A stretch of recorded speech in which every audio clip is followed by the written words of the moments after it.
Hello and welcome everyone to the first Matt on the Market update. And I'm very proud today to have a special guest that I'll introduce in a minute.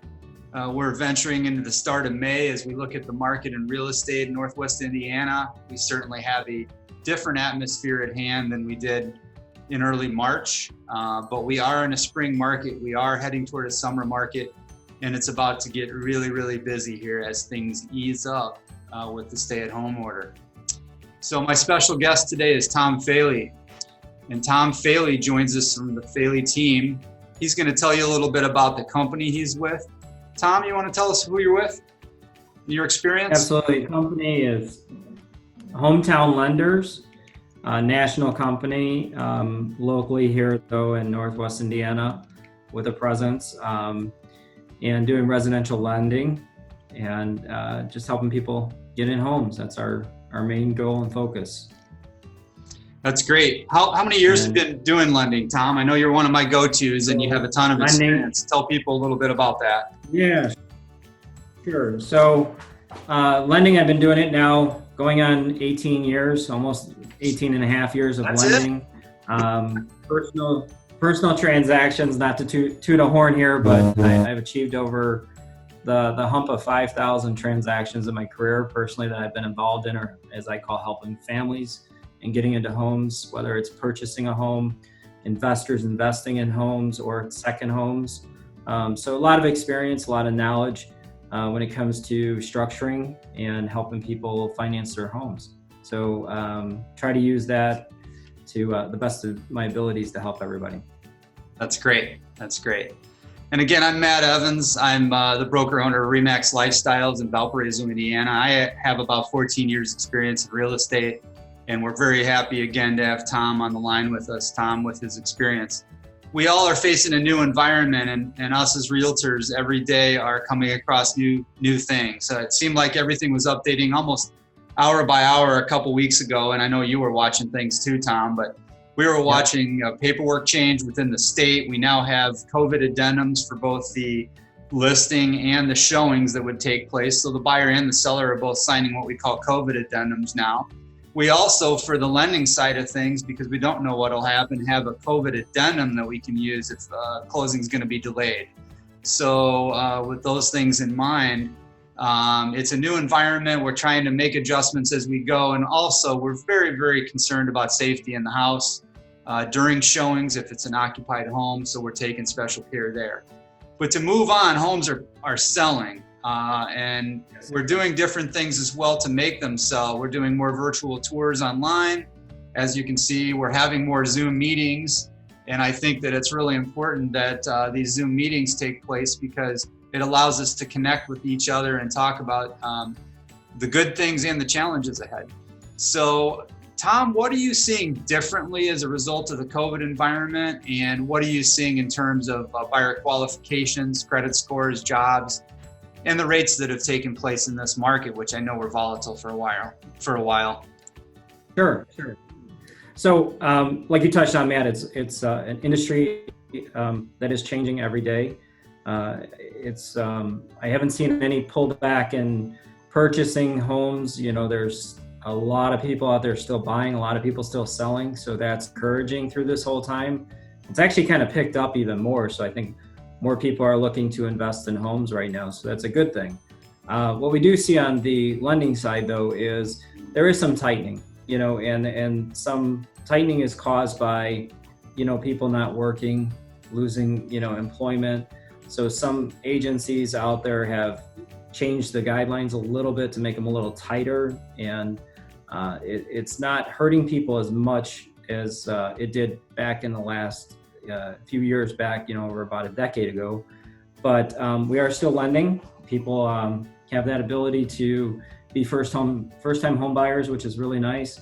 As far as what we're seeing the tightening on, some lenders are capping their credit scores. You mentioned credit scores. So we've heard some banks went to 700 only, purchase only, 20% down. Some lenders have gone to a 680 credit score across the board. Doesn't matter if you're buying a home, refinancing a home.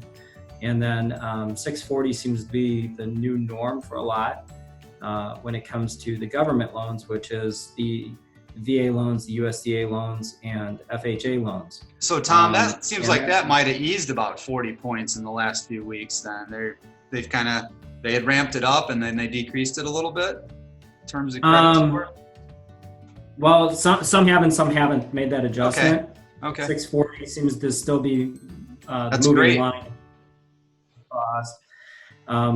The good thing is for my company and myself, we're still at 600. So if you have a 640 and some lenders are telling you, you don't qualify based on your credit score, and it's a government loan, we're still having the ability to go down to a 600 credit score. So that's very competitive for us, and it's keeping us kind of a little niche out there, and we have no any retraction on that. It's delivering fine, people are still buying, and the loans are just performing well.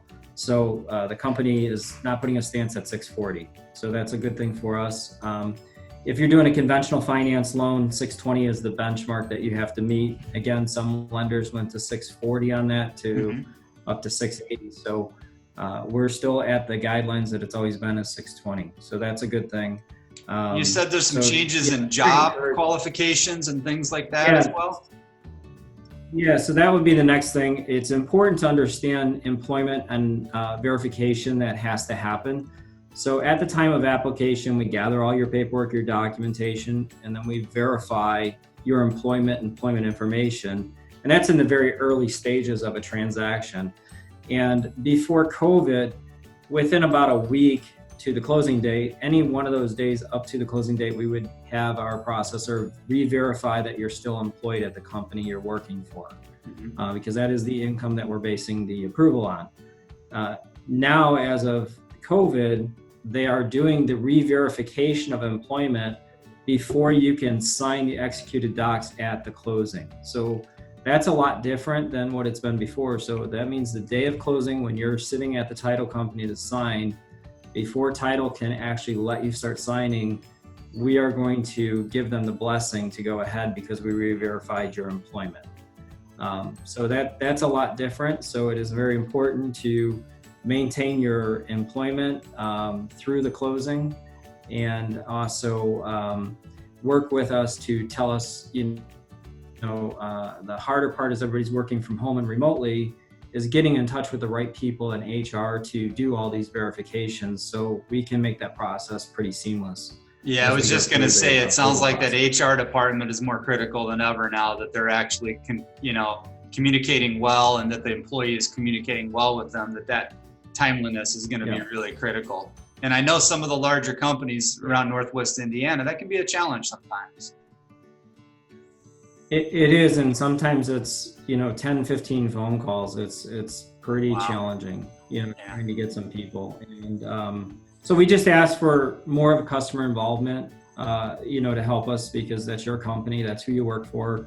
And it just makes it easier through the transaction for us to close on time. And so far we're closing most transactions early, so we haven't had the misfortune of extending because of certain things. So that's good. That is good. What are rates doing right now? I know they bounced around a little bit. Did they settle in at a great rate again lately? And we're sitting here at May 5th. Rates are fantastic. Yeah, rates are really fantastic. So FHA rates are down to 2.75 on a 30-year fix. So that's incredible. I mean, did you say 2.75? That's right, 2.75. Wow. Yesterday it was in the threes. Holy cow. So it is a credit. Good credit gets the best of everything. So if you have excellent credit and you're doing conventional financing, it's all the way down to 3.25. So that's really promising. That's extremely low. Right. So very good. Half Very of good. it was. What do you see moving forward? It's a little hard to tell, I'm guessing, right now. Did availability of money and funds behind the scene go back up, and things have kind of stabilized again? What are you seeing, based on the bond market and that? The bond market's doing good. The Fed's still buying. I think their average buy is about $5.5 billion per day. So they're still buying. So that's a good sign. It didn't sound like they're pulling back the trigger on purchasing any mortgages. So that's promising. we have plenty of liquidity, so we're not shy of lending at all. So Yeah. I think there's some confidence back in. There's some people going back to work. Some states are opening up, so that has helped out a lot. Yeah. Any more changes recently in VA or FHA loans that you've seen that you want to share with people, or pretty much steady as she goes? Again, it really it comes down to what I'm hearing and seeing, and what's being referred over is this credit score cap that a lot of lenders are unfortunately, for them, they're got a benchmark and they can't go below that benchmark, regardless of the program. That's their guidelines. So that's a big win for us, to have some kind of niche in the market still. And the other thing too, I'm finding out from a lot of competitors out there, when it's looking into locking into pricing to rates, you get a contract, they cannot lock until your loan's been approved.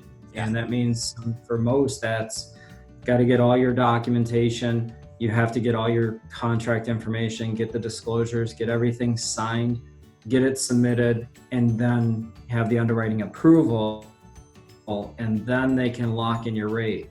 So for some corporations and some lenders, that could sometimes take 3, 4, 5, maybe a week, depending if the weekend's in the way. And if today's rate's 3.2, I couldn't tell you what next Wednesday's rate's going to be. So that could be a disadvantage in the marketplace to keeping good rates, right, for your client. All right.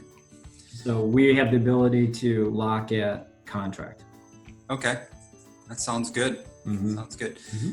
Thanks for covering all that. I think briefly we'll touch upon a couple things. I want to mention that we've talked a little bit in our industry the last couple weeks about Ron coming in and taking foothold in Indiana finally, where we actually can do remote online notarization for closings now, which is a big change in our industry. That means that lenders like Tom's firm and other banks have seen the ability, and working with the state and the feds, to make online notarization and closings happen.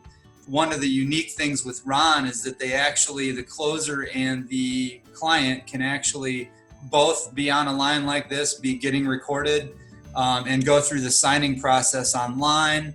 They also can sometimes do a remote non-videoed signing, and that's a little bit different. And then obviously they can still do the mail outs that they've been doing, where the customer can get the packet if they're remote, sign it, get it notarized, and send it back. So there's different things that can happen. Tom, am I missing anything with that?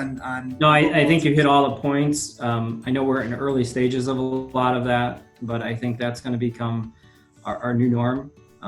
And some of that is kind of exciting because we always try to finish these loans fast and close them fast, at the table at the end. So hopefully we get more and more electronic, and then we're not sitting there for a very long time, and people can get their keys and start moving in their new home, and let the adventure begin. As opposed to a packet or mail out closing, I think it's going to be a lot better too for the person that's signing too, because they're going to get a lot more guidance on where to sign, what they're signing, and things like that. And I think that's still valuable to have that personal interaction. And I know that home buying is a big part of home buying is emotional, both for the buyer and the seller. And sometimes those parties want to meet. So, we'll still find ways to try to make that happen if it's critical for everybody. And I don't think every closing is going to be like this, but for now it may be for a little while.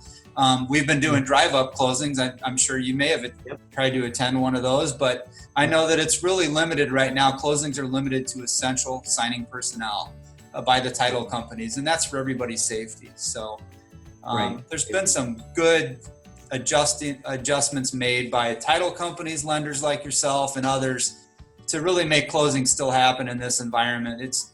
It was ruled an essential business by our governor in Indiana, and it does make sense because people have to have the ability to buy and sell real estate, to have a home to live in, to get out of a rental into a home if their lease is coming up. So we've been hopping the last few months at a different pace, but we've still been busy and hopping, and I know that you've seen it. Now, I'll tell you this, our first 3 months were fantastic. We had a record closing run in the first 3 months of the year, and we think that will come back because a lot of people still want to live here in Northwest Indiana. It's a great way of life. It's certainly the crossroads of America. There's still a lot of great employment. And we're awfully close to a big city in Chicago that does draw a lot of workers in for many different reasons. So, Tom, let's cover first-time home buyers in another segment. I think we'll talk a little bit about that, because I know that whether you're a first-time home buyer or maybe you haven't bought a home in 25 years, we do come across those clients as well. We can go through the steps of that the next time we talk. But again, I want to thank you for joining today. Yeah. And Thanks for having me. Tell everybody again how to find you, where you're at. So you can find me, you can call me at 219-237-4030, or you can go online to www.thefailleteam.com, and you can reach me that way as well. That sounds good. Well, thanks again, Tom. We appreciate the work you do for our clients, and we'll catch you another time on Matt on the Market. And thanks again. Have a great week. Thank you. Keep up the good work. You too. Bye-bye. Bye.